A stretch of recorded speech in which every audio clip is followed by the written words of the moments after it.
Yeah, just going to kind of cover the like things we look at for when we comp a house. So there's quite a few of them, but obviously seeing them all can be a little bit intimidating. But really, you're just kind of looking for the main ones. Mm-hmm. So we're going to go on the MLS. Obviously, the size is the most important. So the square footage, this is how we base the final number. So the ARV, right, the after repair value. That's going to be a average price of at least 3 of the best comps. Sometimes you can get away with using 2 if there's not a lot, and sometimes you might want to use a 4th. The most important thing is that you're not ignoring comps that are there to pull in the better ones, right? Okay. So you're not trying to devalue your house by using absolutely everything there. If there's 3 or 4 really good comps that you can use, just use those. You don't have to use like 10 of them because they're there. You're really looking to see what the potential of the house is if you make it at that level. Okay. Right. So square footage is a big one. Obviously, bed and bath. That's a big one. Bed and bath is something that can be changed if you're, let's say you're a 3-2, but you're the same size square footage as your other comps. It might be that once you get into that property, adding the extra bedroom is going to make all the difference, or adding the extra bathroom is going to give you that much more value. You just kind of have to put it on there. But then if you're going to do that, you need to account for it in the rehab. Okay. So if it needs an extra bathroom, it's going to be, X amount more money to reroute the plumbing, right, all that kind of stuff. So year build, this is a big one. Year build is important because most of the neighborhoods that we live in, especially these block neighborhoods, like if your house was built in 1974 and the house that you were comping was 1975, 1976, it's the same developer. Right. They went in there, and more than likely a lot of those are even the same floor plan. But if your house is a 1970s and you're using a 1990s or 2000 house, it's going to be a different type of house, different style, different layout, everything along those lines. So that's why your build is really important. The foundation that it sits on, this is also an indicator. Again, if you're pulling comps within that subdivision that are in the same year build and same size, that those are direct comparables. But if you're on a slab foundation and you're using, pier and beam, that's more than likely not the same developer. It's not the same, right. You can't really compare apples to oranges, right? Same thing to do even with the exterior. So obviously a brick house is going to be more valuable than a frame house, right? So if you're a little frame house with, if you're a little frame house with vinyl siding, you're not going to be as valuable as that really nice brick 3-2 that sits down the street. So most of the time, especially now, you can find comps which are pretty easy to be comparables, but you are going to get some instances where it's tricky to find. Like you might have a 1940s house in Third Ward which sits on pier and beam, and all of the ones surrounding them are new builds, right? So those are very difficult to comp. And in some of those situations, you might even need to look at it that this might not be a flip house, right? That same 1940s house in Third Ward that's 800 square feet, but the new builds or the new townhouses are selling for $500,000-$600,000, on that street. It makes 0 sense to rehab that house. Yeah. You might as well level it, and you're going to get all your value in the new build. So really, with comparables, it's all about where you're going to find the value. The same like the one we're doing in Santa Fe. The value's not in the house; the value's in the land. So you might be able to ignore some of the housing comps a little bit more and focus a little bit more on the size of the land, right? So some of it's just kind of using common sense. But yeah, lot size is a big one. You want to make sure. Now we're not deriving the actual price per square footage or value from lot size, but if you have a house that sits on a 5,000 square foot lot, and then you have a house that sits on a 19,000 square foot lot, well, they're not going to be a comparable, right? Because the 19,000 square foot lot is always going to be more desirable for a consumer, for a buyer. And that's really what an ARV is in the value. I actually don't even think it should be called ARV. Because that says it's putting a value on it. I really think it should be after repair opinion, because you really don't know what it's going to move for, right? You're just knowing what it could appraise for, because the most important thing about the ARV is when you get the house all fixed up and it's all sold, the most important thing is what it's going to appraise for when it's done. Because what happens is if you come in and you have a house which is, you got the appraisal before you did the work at 220, and the buyer puts all this money in, they get emotionally tied to the property, they list that thing for 270, right? Let's say they did an absolutely amazing job, and the buyer comes in and they buy it for 270, but the appraiser is still going to use that 220. So what's going to happen between that 50K buffer?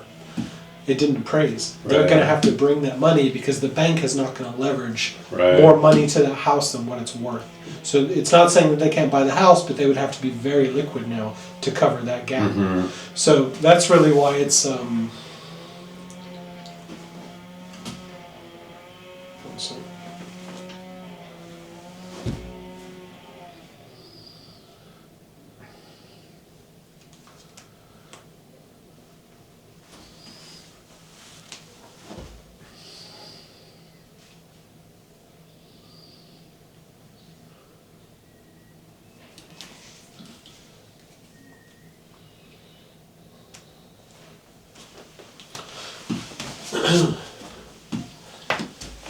yeah, that's really why you're judging the ARV to what it is what it's going to appraise for when it gets sold, and also what buyers can see, see if they're getting a good deal in the area.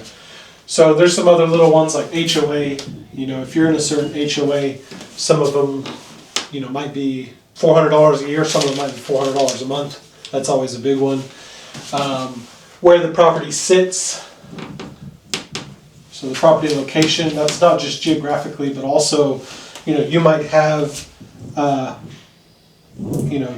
two major roads, like, West 10th and then Ella here. And you're going to have houses on these main roads, and you're going to have the exact same house in the subdivision here, right? And it'll be like, well, it's the same square footage, it's the same bed and bath, same year build, same foundation, same siding, everything exactly the same, but this is on a major road, right? So if you're a buyer, which one are you going to go for? You're going to go for one that's nice and quiet here, or you're going to go for one where you got semi trucks speeding down, you're worried about your kids running in the front yard. Yeah, or how you back out. Yeah, or how you back out. That's a big one too. Yeah. So a lot of it's just common sense. So these are the ones that are going to be trickier to comp, because really you need to comp houses which sat here directly on the main street, right? So yeah, those those can always be tricky because it looks on paper. So sometimes you have to do a little bit of digging.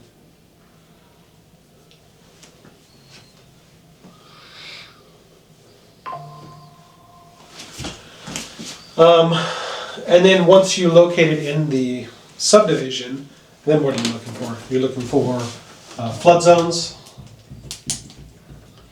school zones,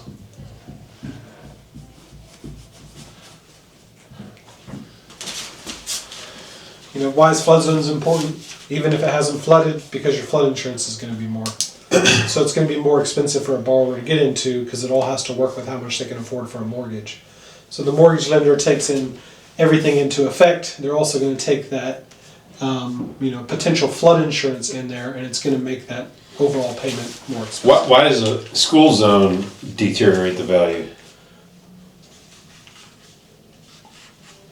One second.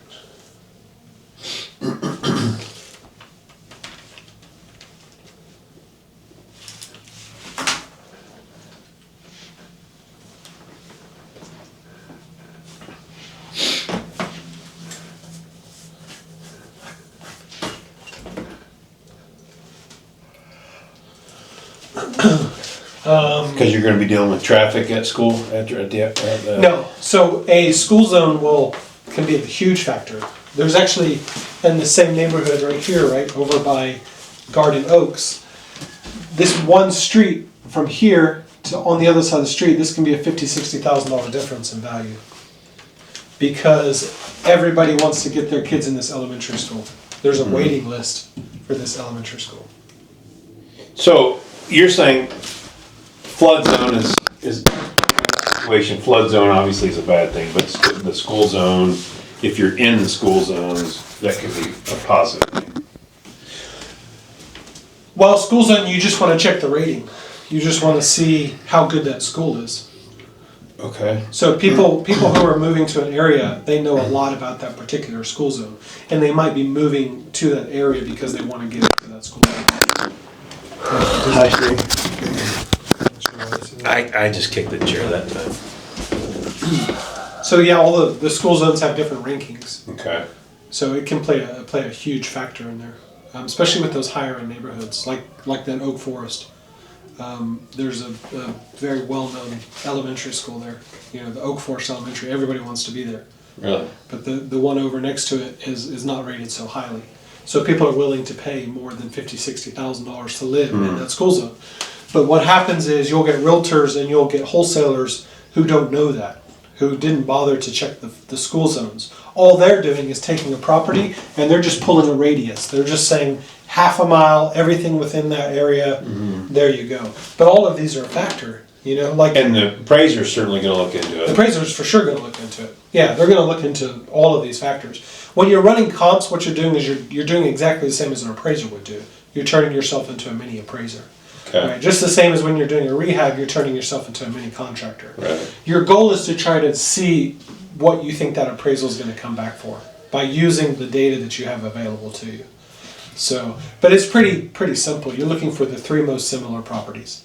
It's the same as anything, right? If you're going to put a value in your Porsche, you're going to take the three best Porsches that you can find on Car Gurus, and you're going to look at the year, you're going to look at the engine, you're going to look at the condition of the inside. It's exactly the same with the house. Now, one thing you haven't mentioned yet, maybe you'll get to it, is like how long ago the property sold. The property that you're looking at? No, the comps. In other words, like... Yes, that's true. So really what we start by doing is you're going to pull the most recent comps, because especially even in today's market, 3, 4, 5 months can play a huge factor. So what we start by doing is we run it out of 0 to 180 days, right? So everything that's sold within 180 days, we're going to look at. And we're also going to start within half a mile out. Now, we're not necessarily just pulling that radius, we're just starting our comp search with that half mile, and then we'll narrow it down closer to those areas. Okay. Because this half mile, which is what a lot of people might use, well, you might have a half mile from here to here, but in between there's a body of water, there's a freeway, there's a war zone, who knows, right between those areas. So it's not always this.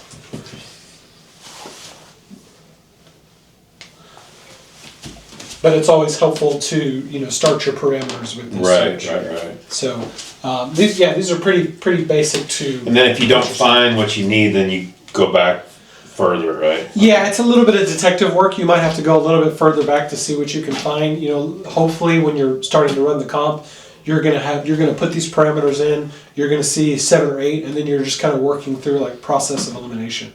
So you're just getting rid of some of the ones that aren't necessarily the right fit. Trying to find those 3. Now, this is a super stupid question, but I got to think like in this day and age, they've created software to run comps. Yeah, but you know where all those softwares pull their information from? Public records in the MLS. Right. Yeah, so some of it, there's no better substitution than the human eye. Yeah, okay. Right? Because even before we start running these comps, the first thing that I do is I pull the property up on Google Maps.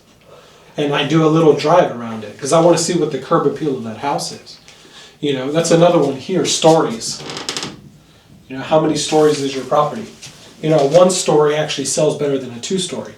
But a 2-story that has the primary bedroom downstairs sells better than a 2-story where the primary bedroom's upstairs.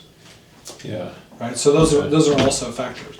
So how is an algorithm going to tell you the curb appeal, right? Right. Or how is the algorithm going to tell you that you sit on a property where your house is here, and every single car that drives is shining their headlights in your window, right?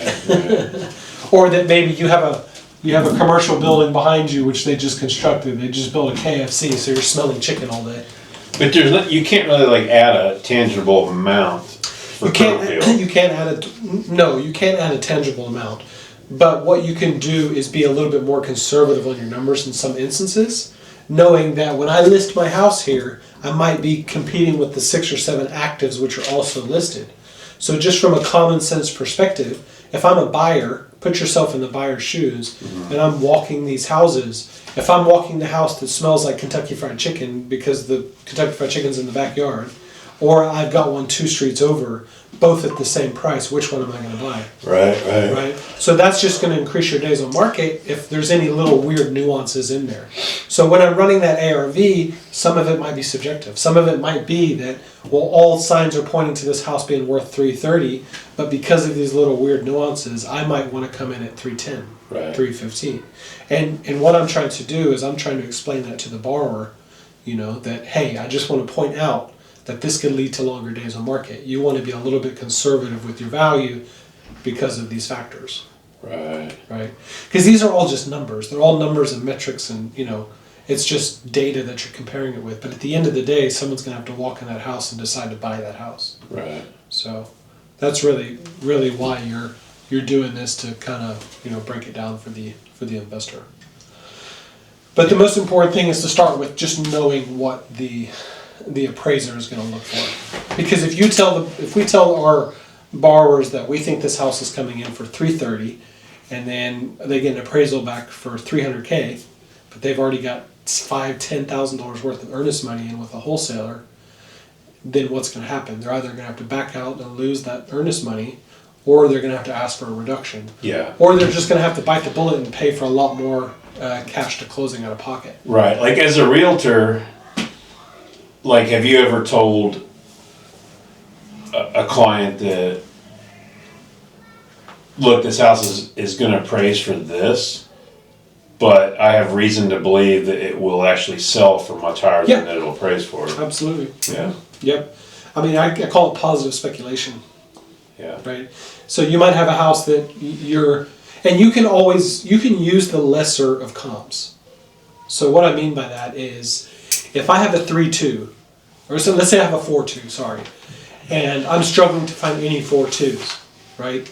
But all my awesome comps are 3-2s.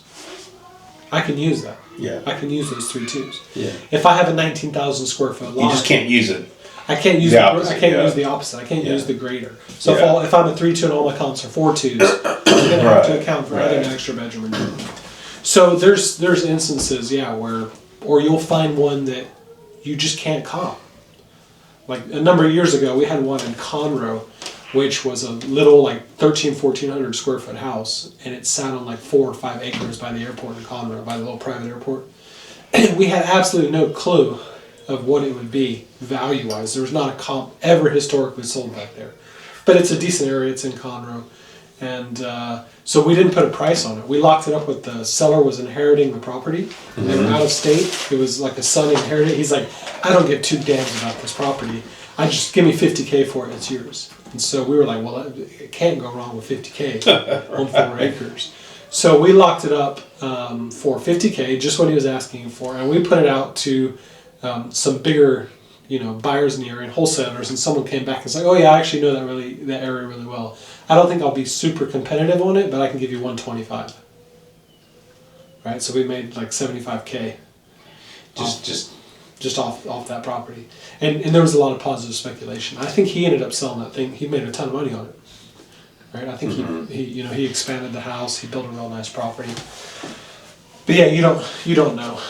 I mean, on some cases, it's just very hard. I mean, I get the fact that what we're trying to do is simply figure out where the appraiser's going to come in at, because we're concerned about lending. So I get that. But most importantly, we want to be concerned for the borrower that they're going to be able to exit the property and they're going to be able to make money on the property. Uh-huh. And if we undercook the ARV, then it's potential that they're going to lose their earnest money, or they're going to have to bring a lot more than they thought at closing.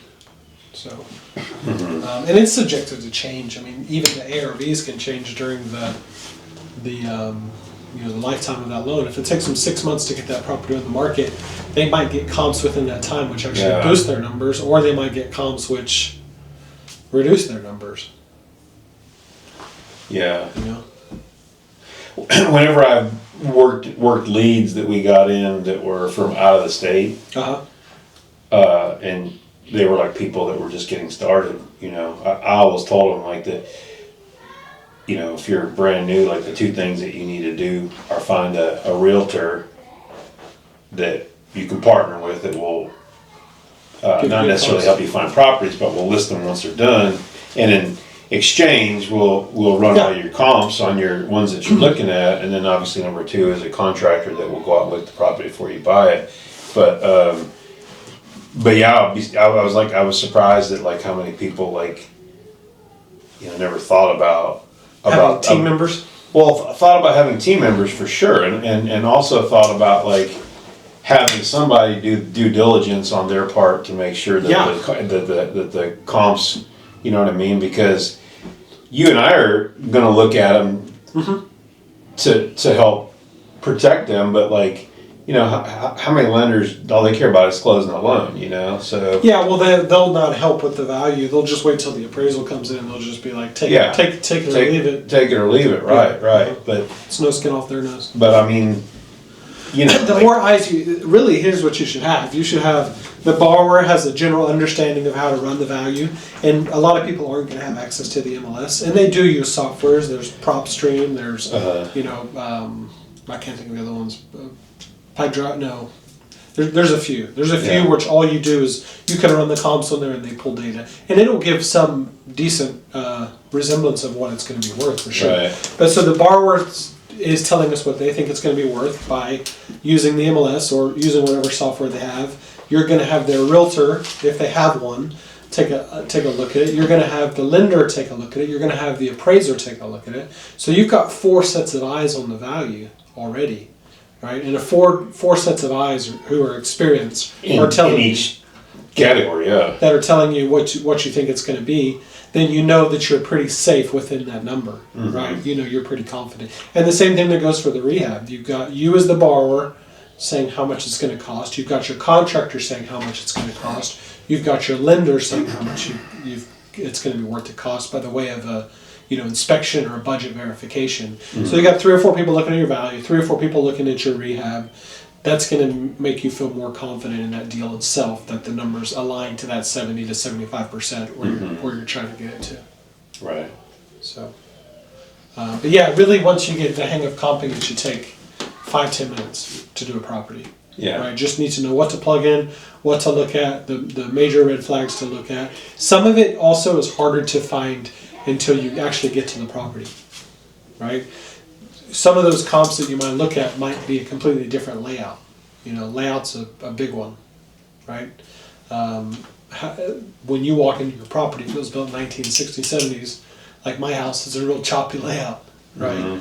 But some of those comps might be in there and they're completely different. They open them up, they ran headers, now it's completely open plan. So that a lot of that comes into the rehab side, but you need that rehab to be able to achieve that ARV. Right. Okay. Yeah. So cool. We can run a couple. Okay, so we'll comp this one. We just got in a couple minutes ago. It was a lead that we got in. This came in from the website? No, this came in from a SEO lead. Okay. So the first thing I'm going to do, obviously I'm within the MLS. And this is, comping just based on our MLS, but you can still kind of see some of the parameters that you would need to use if you're using a different software. Can you make it any bigger? Let me see. No, not for recording. Okay. But here, I'd have to set it back. That's fine. Okay, so the first thing I'm going to do, and I can send you this too, and then you can make it bigger on your screen with the recording. The first thing I'm going to do is I'm logging in, and you don't need the MLS to search your tax roll. And every city of every state has a different MLS. Okay. So a lot of them are based on the same software, based on CoreLogic. So Houston is Matrix, Dallas is Matrix. San Antonio, now we can use Matrix, but it used to be a different software. So the MLS looks completely different. Okay. But yeah, this is, so it really just depends what market that you're in. So Well, the first thing what I'm going to do is I'm going to pull up the tax roll. Now, because this is like Harris County or Brazoria County, Okay. I could go directly to the county site and pull all the details. But there's also a way that I can use this called Realist, and it just goes through the MLS. But you don't need the MLS to pull the tax roll. So this property is in Dickinson. And I already know the area that we got to be cautious of flood zones because Dickinson floods a lot. Here we are. This property is actually listed. So we need to take a look. The message you got here, and I'll put it up on the screen, is that she's desperate to sell. 194, wants to sell immediately. She's tired of dealing with it. She put it on the market, but it's been sitting there for 8 months, and she's just ready to sell it now. Okay. So she is asking 190, let me see, 194, I believe. And maybe he didn't give the number. But yeah, 194. Okay, so I can just pull up this listing here just to kind of see the pictures of it instead of doing Google Maps. If it wasn't listed, I would just pull it up on Google Maps. Okay. But here's the active listing. It's been listed 238 days. Okay. So this little chart right here gives you a lot of the parameters. So it's three bedroom, 2 bath. It's been on there for 238 days. It's 1,282 square foot. 194 is the listing price, and 151.33. So one thing I'm going to do is, it always makes me a little bit concerned when the thing's been sitting there for so long. Obviously, it's priced too high, but you also want to see what the borrower's payoff is, how much they owe on that property. Because a lot of times they can't reduce it more without having to bring money to the closing. How do you find out what they owe on it? Yeah, so I'm just using the tax roll here. I go down to mortgage history, and she looks like she's okay. So if you look at the borrower here, right here, does it match up to the borrower on the tax roll, right, for the mortgage? So if I go back to the mortgage here, it's not. Not the same person. No. So this is the last time I've had a mortgage reported, was in 2015. So I'd have to do a little bit more digging, but since 2015, it looks like there hasn't been a new mortgage recorded. So she's owned it since 2015? Yep. So you're saying that she probably bought it lower because it's a long time ago and she's paid down on it? Okay. Potentially. I mean, there's all these other things like refinance. A lot of people refinance when the interest rates went down. They took new loans, which put that principal much higher.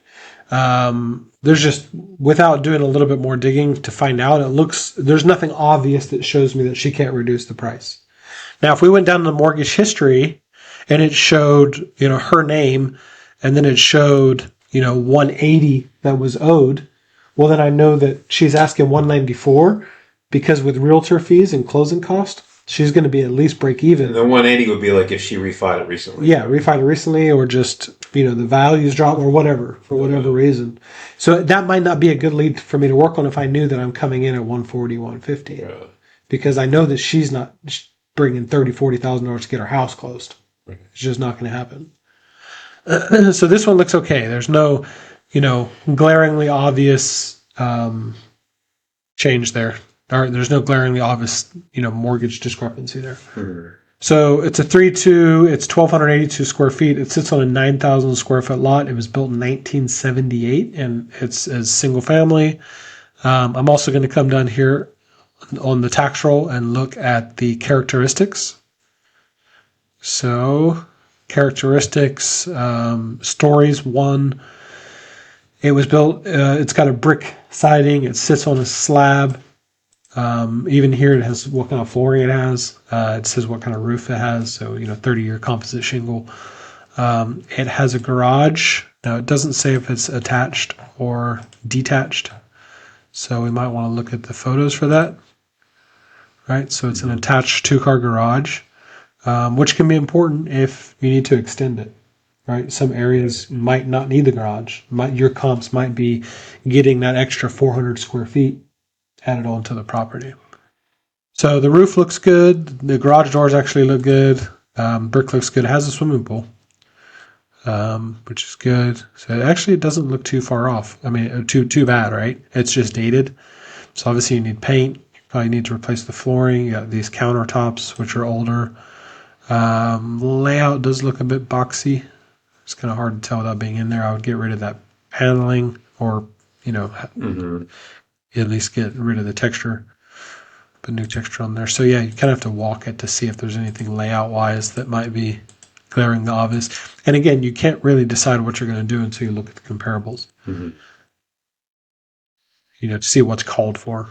So obviously new carpet, those carpets are dirty. You don't get much indication from the pictures if the electrical is good, plumbing's good, foundation's good. You have to walk it to see that. What I'm going to do now is I'm going to take the address. I'm going to see what is sold and active. And the only reason I pull up the actives is to see what I'm competing with. I can't use it as a comp, but if there's 5 million actives there, I know it's going to be very difficult to sell.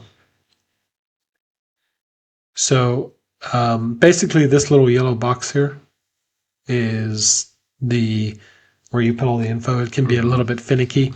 So like I mentioned earlier, I'm going to go half a mile out from here. And then I'm going to go sold 180. And that's what I have it set on. So as soon as I click sold, it goes to 0 to 180. Okay. Right. If I wanted to pull all comps for the history forever, I just delete this. And look how many come up. 600. Yeah. Right. You see down at the bottom. How many came up with 110 to 180?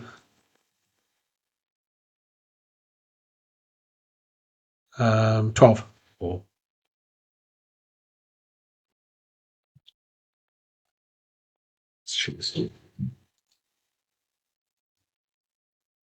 Am I blocking you? Okay. You can just push this truck out of the way. Yeah. Actually, I have a car today. Oh.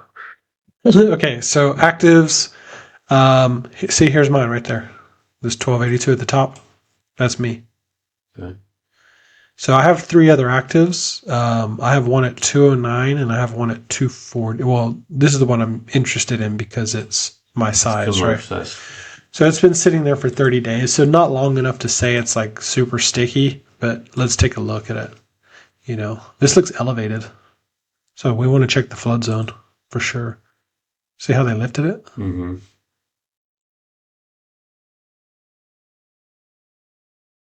But yeah, nice yard.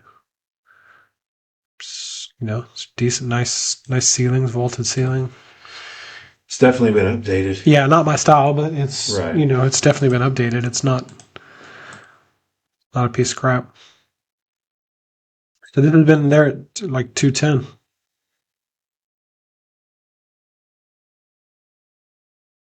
So right off the bat, you're going to put a decent amount of money in to compete with. Yeah, and these guys are trying to sell it. They haven't had many offers. You can tell because they've gone from 219 to 209 in a matter of 28 days. Yeah. So they're eager to sell this one too, which means they haven't got any offers anywhere near 210 yet. Yeah. So this one active, that's just kind of good to see. And this 240 at nearly 2,000 square feet is also not moving. Sat there for 116 days.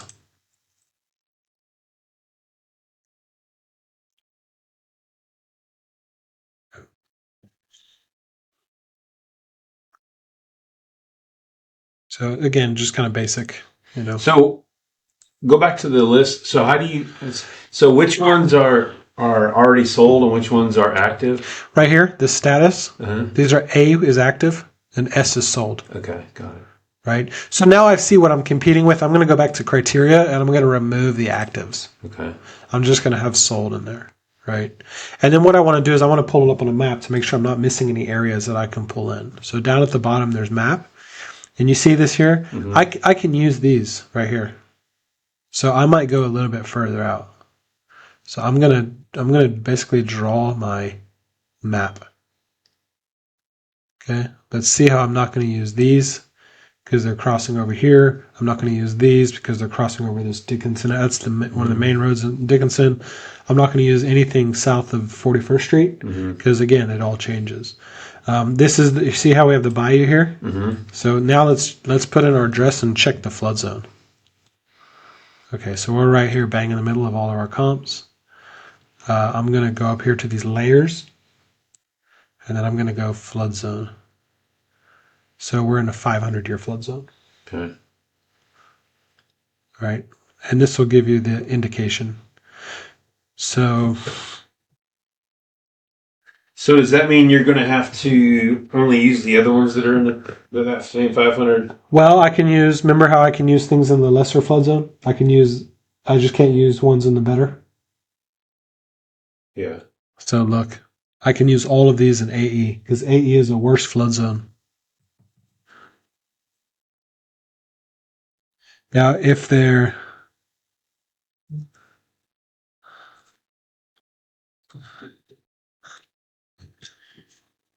The yellow is the 500 year, right?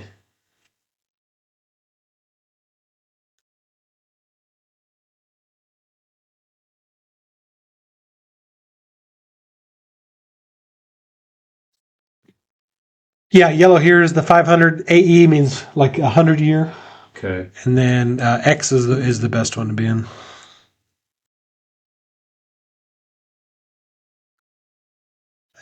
And really, it doesn't mean it's going to flood every 100 years. Right, but your insurance will be different, right? Oh, yeah. Flood insurance here in this section is going to be brutal.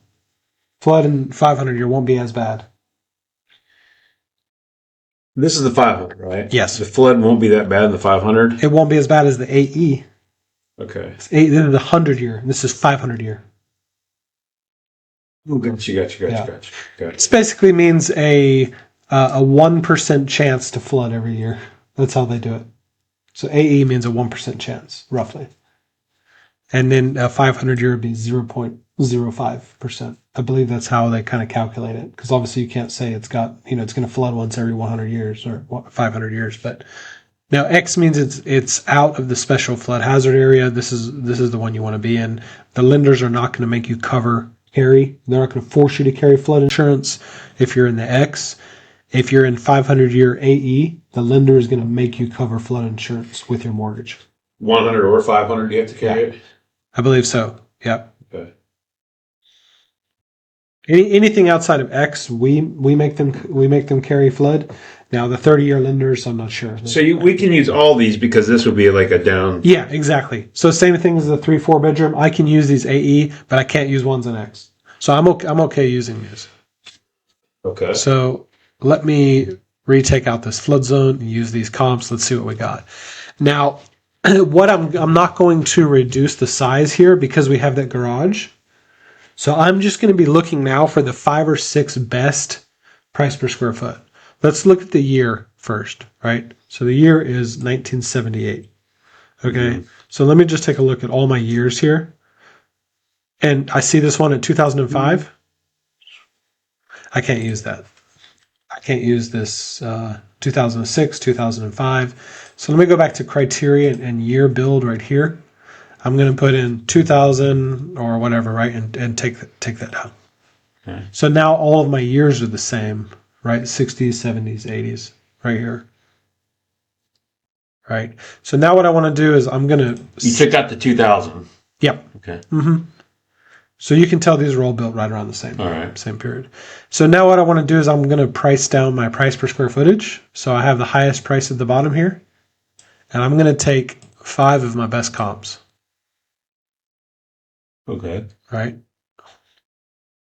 All right. So then what I want to do is I want to narrow these out. And now I'm stuck with 5. Now I do want to eliminate this to 3 because it's going to give me a little bit of better value. But I'm going to check my map one more time to make sure that they're all not like bunched up in a little pocket. Mm-hmm. Because there might be a little neighborhood or something in the bottom which is more valuable.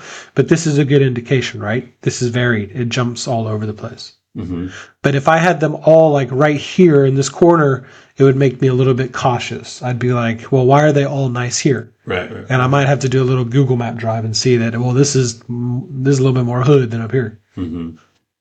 So now I'm going to do my results. Now, even my lot sizes, remember ours is 9,000.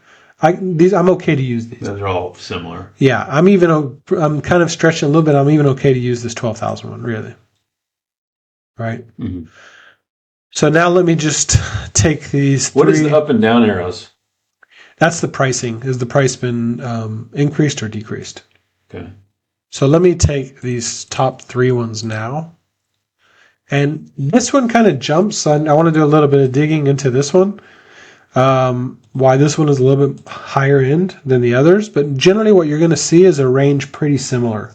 You're going to see those top three are anywhere from like 176 to 182, 183. Right. And that's how I'm working my average. Now, there might be a reason why this one's a little bit higher, but also look at the days on market. This thing sold in 5 days.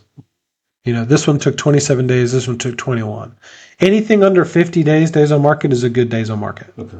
Right? Generally means it's rehabbed, or good condition, or it's just very well priced. So I'm going to start flicking through these. I can use all of these three. Brick house. There you go. It does have a carport. It's not going to add a huge amount of value to it. But look, it's not. It's not an overwhelming rehab. Again, just very basic. Almost looks kind of like our layout, right? Mm-hmm. Kind of choppy. That wall in between there. It's not hugely open plan. So I'm okay using this, knowing it does have some shops at the back, some buildings at the back. That does help.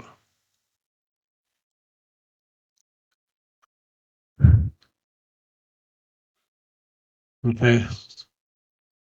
Garage. It does have an attached garage. No pool, though. Remember, ours has a pool, so it does give a little bit of value to it. Here's the second one. This is right around the same square footage as ours, 1,200 and something. Also, it has the garage still. It looks like it was semi-updated, right? Uh-huh. So they've got some granite. They got new shaker style cabinets with newer hardware on there, stainless steel appliances. That tile, it was probably new. Very basic. They put new doors on there. They did keep the old shower original. They didn't change it to a walk-in, like a bigger shower. But so yeah, basic rehab. And then this one. Why did this one sell so high? What year was this built in? 83, I think. 83, okay. 2-car garage, the same. There you go. There's the pool. And a good sized lot. Yeah. See, that's nice. That backyard sold it. They put new LVP in. They painted it. It also has those higher vaulted ceilings. Somewhat of an open floor plan. Oh, yeah. It's definitely much more open than those other kind of choppy ones. So they probably open it up. Even the kitchen opens up a little bit into it.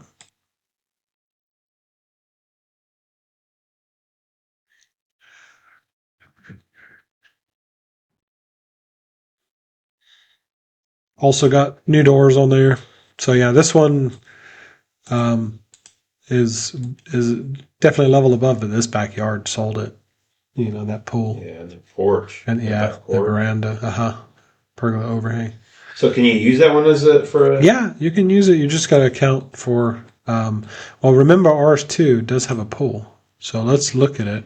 How big was that lot versus our lot? This lot was 10,900. Ours is 9,000. So yeah, more than fine to use that as a lot size. Now, this backyard is not going to be as impressive. You don't even have the space to add that, right? But you do have a pool. I'm sure you can clean it up pretty nicely. And it looks like most of the majors of this would be fine.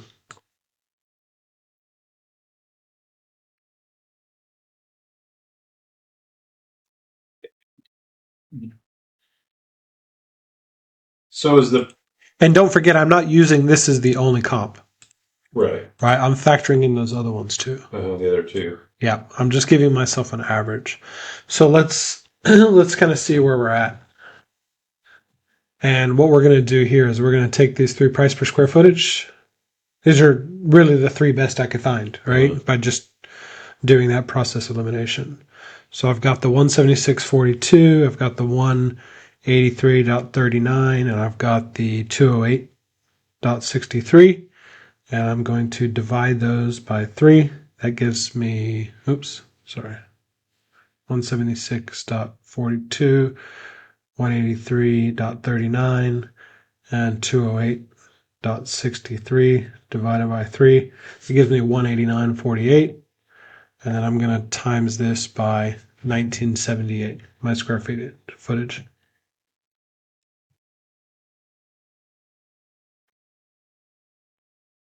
Does that make sense? Yeah. You got the average square foot price, and now you're multiplying it times the actual square foot By our footage in this actual house. square footage, yep. And you want to check, so the 189 fits right here, right in the middle, right between the highest, right, and the second highest. Okay. So my square footage is 1282. That puts me around 240 to 242, roughly. On the appraisal? Mm-hmm. Yep. So let's call it 240. You see how it's going to sit in there, right under here? And that's a pretty fair price. We're smaller than this, but this also kept a garage, so we can't just convert the garage to get extra square feet. So yeah, 240 is where we need to roughly estimate that the appraisal is going to come in slightly higher than this one. So we're looking to do a very similar rehab to this one because our square footage is going to give us that 40. So look, basic granite, new flooring, new cabinets, new paint. Now there is something to be said that we do have a pool closer to the other one. So if you want to bump it up a little bit, call it 245. You might be okay because more than likely you will get it as the buyer because the pool does have some value. You can't just put a set value, but some people are going to like that. So let's call it 245. Okay. Right? Pushing up a little bit closer to the other one. What do you think it needs work-wise? I think it needs most all of your cosmetic. It needs flooring. It needs what again? Yep. So roof looks great. Roof looks brand new. The driveway looks okay. You just need to clean it up and get all the weeds and stuff out. There's probably 500 worth of landscaping throughout the project. You could look at painting the brick, get a little bit more curb appeal if you wanted. Maybe take out this tree and add some trim around some of this brick and paint it. So that might be $2,500. Then I would put in, pools can be expensive to fix if they're all jacked up. Like you have to replace all the pump and everything. So this could be something that could be redacted once you get in there and take a bid. But I would just put $5,000 in there just as a contingency on the pool, just to see if it's something that we might have to readdress. Needs new counters. So what do you want to call that? 3,000? Yeah. New interior paint. Right? Yeah, so maybe 4K.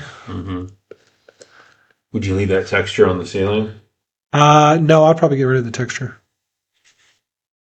It's all popcorn, right? Yeah. Yeah. Kind of hard to see, but yeah, I would retexture. And take that paneling out. And would you do all the flooring? I would. Yeah. So the flooring's probably another 5,000. That would probably include the carpets in the bedroom though too, because it's not a big house. Remember, it's only 1,200 square feet. So it needs appliances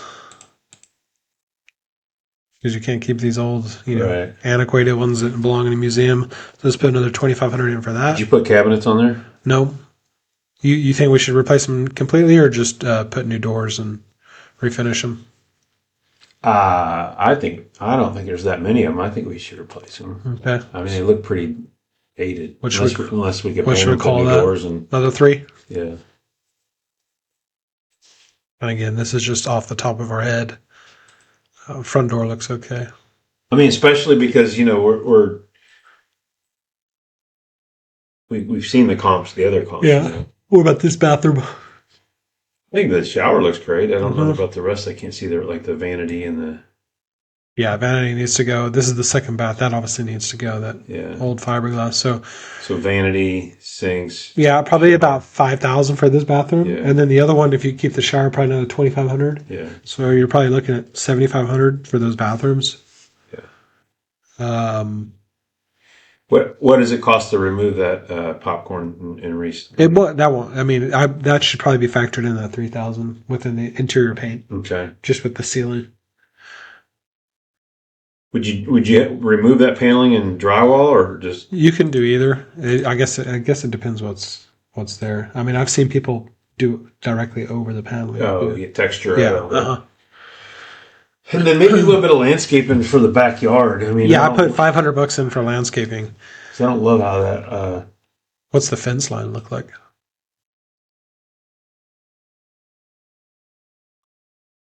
Is there even any picture? Oh yeah, it's kind of hard to see.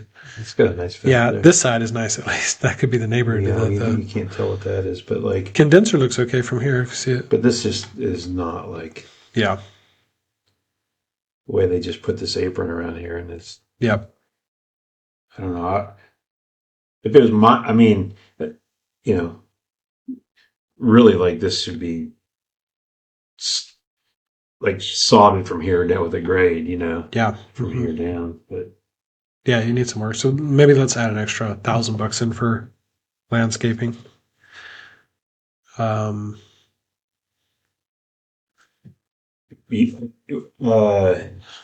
it's hard to tell from here, but just kind of looking, the panel looks okay, and also the condenser looks okay. You can tell it's a little bit of a newer condenser. So roof, AC, electrical. Did you paint the brick? Yeah, I put it in there to paint the brick. Yeah, I think you would. Yeah, sometimes people get upset by painting brick. I mean, if we were going to try to get 210 out of the house, that's one thing, but try to get 250 out of the house, right? 245, yep. So let's just put in what we have here, and then we'll add a little contingency. Okay. So we've got 5,000, we've got 3,000, we've got 4,000, 5,000, 2,500, 3,000. Right. So with just what we mentioned there, without changing any of those majors, we're at 40,000. Okay.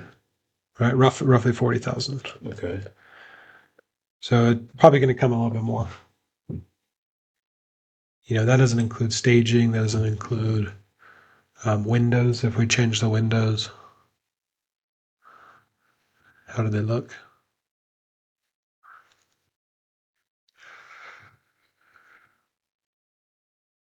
But it's a small house, so we'll say 40,000. 45,000 right there. We've got, we'll run it on the calculator. So if we're putting in 40,000, we called it 245. Our first and our ideal offer at 70% is going to be 130, 131. Okay. So the lady that called you, she's wanting a wholesaler to take it, or she just wants to get rid of it. Yeah, but she wants 190, right? Yeah, but it's been listed for a year, and she's desperate. And the reason is because it's so high priced. Because if you had it at 190 and you put, or she has it at 194 and you put 40 into it, what are you into it for? Retail. Yeah. Who wants to spend 45,000 and work 6 months with a contractor in a house you can't live in? To buy what does she have it listed for as is? 198. Yeah. Right. So that's why it's sat there for a year. Everything will sell on the market. Absolutely everything. But it has to be priced at the right price. So at her 194 plus the 40 you need, it's right there at retail. It's at what it's worth, a beautiful house. So it's never going to sell for that much. Yeah. So the only part I don't quite understand is if you take 70% of the 245, yep, that came out to 131. But then how do you check and make sure that even that will work, knowing how much the rehab is going to be? In what way? Well, if you buy it at 131, yeah, and you got to put 40 into it, right? Yep. You're going to be all in at 171. Like, I'm just saying, let's say you bought it for this. I'm not saying you're a wholesale. Let's just say you bought it for this, right? Yeah. But let's say you bought it at 70%, which is 131, but it's going to take 120 to fix it up, right? Now your numbers look a lot different. If you offered her 70% of the ARV. Well, I'm offering her 70% of the ARV minus the rehab. Oh, okay. Yeah. Okay. So my total in is 70%. Wait a minute. Let's back up. What's 70% of the 131. of 245? Yeah. Okay. So here's my calculator, right? I've got $245,000. I need to be in fully as on my offer on this scenario. I want to be in fully at 70%, meaning I have 30% equity once it's completely done. Okay. So I have to fit my purchase and my rehab under 70% and 70%, not just my purchase. Okay, so you do that by... Yeah, so I've got my ARV at 245. I'm timesing this by 7. Okay. Now I'm subtracting my rehab. Oh, okay. I didn't see the 170. Yeah. I thought... Okay. So I'm taking out my 40,000 for rehab, which allows me to offer her 131. Got it. Okay. Yeah. Yeah. So now I'm fully leveraged at 70%. Okay. So what you're going to offer her? Yes. So if a borrower came to me and says, hey, man, I got this really good deal. She's listed it at 194, but I've talked to her and I can get it for 165. By the sounds of it, it sounds good, right? Because the investor has it for $30,000 less than what she's asking. So you would just assume that it's a good deal. But she's actually asking about $60K too much. Yeah. Just by going on these numbers. So I would take this borrower, and especially if he's new, and just break these down for him. I'd say, well, look, here's what I'm seeing. I'm seeing average price per square foot of blah, blah, blah. That leads me to the value of 245, but I want to be fully in between 70 to 75%, and we know it's going to cost at least 45 to fix. So I wouldn't be offering her more than 135, maybe 140 pushing it. Yeah. Okay. And that's how, otherwise, when we get the appraisal back and when we get the bid back, this is how it's a big difference, right? If we look at the cash to close calculator, we know that the value is 245. Just show you how the needle swings so quickly. And the rehab budget is 40. And the purchase price, let's put it in at what we need it at, 131,500, right? At 70% loan, you're bringing 8,900 to the table, right?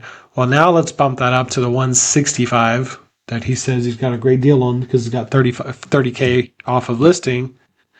Now I'm at 42,000 closing because a lender is always going to be leveraged at that amount because my max loan is 70%. Is 70%.